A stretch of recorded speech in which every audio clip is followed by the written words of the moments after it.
Баршаңызға сәлем. Бүгін сіздерге ресторандағыдай өте жұмсақ әрі дәмді болып шығатын пицца рецебін ұсынбақшымын. Видеоны соңына дейін қарап менімен бірге болыңыз. Толық рецепті видеоның астындағы описание бөлімінен көре аласыз. Ең алдымен ұнымызға жылы сүтімізді құямыз.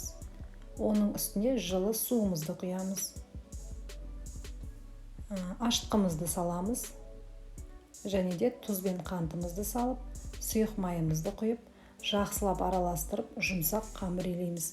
Артық ұн салудың қажеті жоқ, осы ұнмен жұмсақ, жақсы қамыр шығады. Дайын болған қамырымыздың бетін жауып, жылы жерге көтерілгенше қоямыз.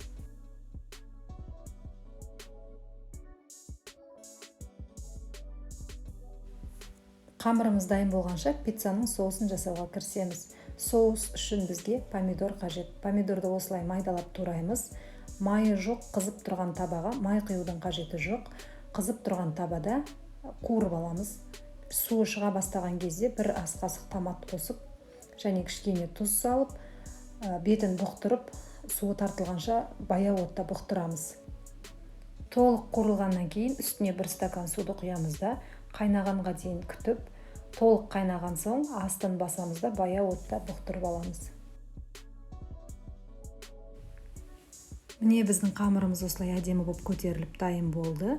Қамырды теңдей 4 бөлікке бөлеміз және де жұқалап жайып, пицца жасауға кірісеміз. Толық рецепті видеоның астындағы описание бөлімінен көре аласыздар.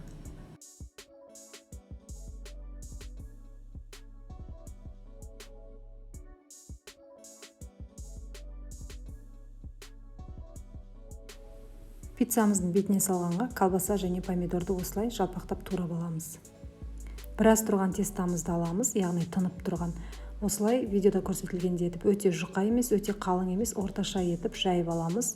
Және жайған тестамыздың бетіне жасап қойған соусымызды жағып шығамыз. Соустың үстінен теркадан өткізілген ірімшікті қойып шығамыз, яғни сырымызды. Оның үстінен колбасаларымызды орнатамыз және де алдын ала қызып тұрған пеште 180 градуста 20-25 минутта пісіріп аламыз.